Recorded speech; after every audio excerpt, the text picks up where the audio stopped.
Je me permets d'aller dans la foulée parce que j moi, je suis pas fan de ça parce que ce score veut rien dire. Pour différentes raisons, il y a plein de gens qui travaillent comme ça. Je ne suis pas fan parce que le score veut rien dire.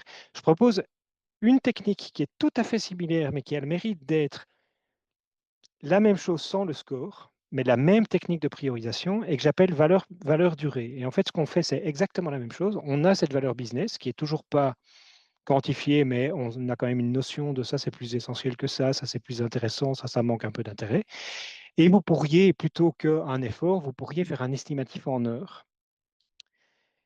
Il y a moyen de faire plein de choses là-dessus. Ça, je renvoie à la Clarocar Session numéro 1. On a fait du capacity management exactement avec du calcul sur les heures, avec évidemment la difficulté de comment est-ce qu'on estime, avec toute la question des estimations qui est un sujet en soi.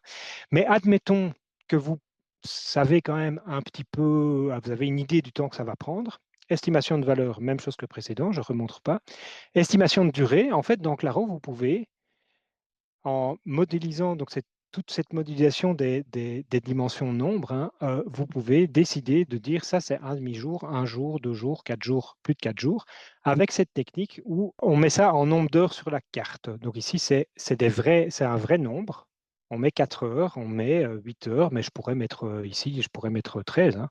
On met un vrai estimatif de la durée sur les cartes et elles vont venir s'afficher dans la bonne colonne si je configure ma dimension. C'est la même chose que pour les dates. Donc, je pourrais demander à Claro de me montrer exactement les valeurs. Et moi, j'ai configuré ma dimension pour dire ben, un demi-jour ou un jour. Si on regarde ici, un jour, c'est de 4 à 7 heures inclusif. Donc, c'est d'une demi-journée à une journée, quoi. Sinon, ce serait ici. Et donc, de cette manière-là, on sait faire une priorisation relativement rapide. On s'est même demandé à Claro de dire bah, prends la valeur qui correspond au début de la case, parce que comme ça permet de faire un effort d'estimation qui est pas trop difficile dans Excel, d'aller dans chaque petite case, mettre exactement. On fait ça à la grosse louche, pour le dire comme ça. Et ça a le mérite de quand même permettre un travail opportuniste. Alors ça, c'est une technique que moi j'utilise tout le temps et que je sais que d'autres clarocardistes utilisent aussi. C'est même principe que le précédent, mais simplement, plutôt que de dire petit effort, grand effort, d'avoir un réel estimatif de la durée ici. Pourquoi? Parce que ça permet tout simplement d'organiser son travail. Je connais plein de freelances qui font comme ça, en disant, bah, tiens, là j'ai 1 heure à tuer, donc je pourrais aller jusqu'à un quart de jour ou 1 ou 2 heures. Tiens, là j'ai 1 ou 2 heures blanc. Qu'est-ce qui a de la valeur chez un de mes clients et que je peux maintenant faire en 1 heure? Il y a beaucoup, beaucoup de gens qui travaillent comme ça marche vraiment très bien. Ça a le mérite de ne pas reposer sur un score qui n'a pas de sémantique claire, mais simplement sur un estimatif du temps que ça va me prendre, ce qui est beaucoup plus facile pour les gens à estimer.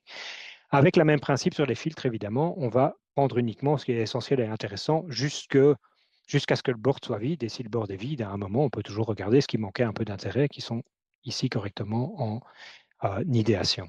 Donc, même principe, l'idéation, a priori, on ne fait pas.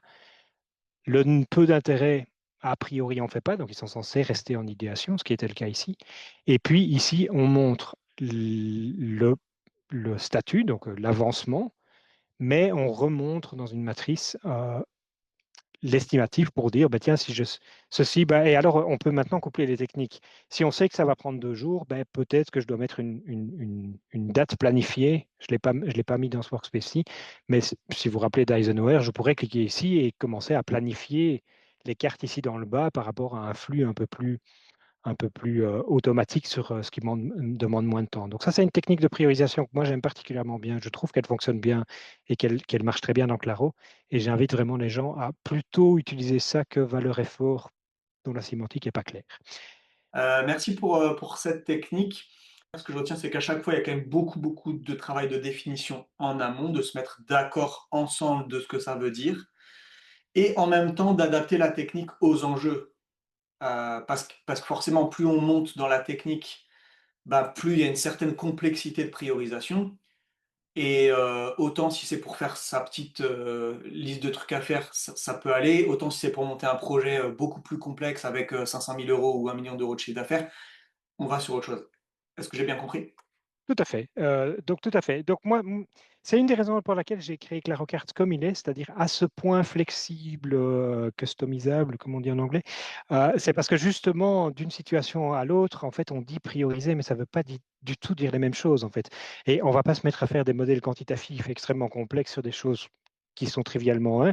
Et à l'inverse, ben, on ne va pas utiliser des techniques qui sont scientifiquement moyennes quand en fait il y a des gros enjeux. Donc on peut, avec le même outil, aborder des situations différentes avec des techniques différentes. Et ici, on voit qu'au sein du même projet, parce que ces workspaces, en fait, se basent sur les mêmes cartes, donc ça, je montre quand même ici. En fait, je sais même au sein du même projet Claro avoir les mêmes cartes et avoir 5 techniques de priorisation. Donc, dans le board admin, je vois tout. Toutes les techniques de priorisation sont là.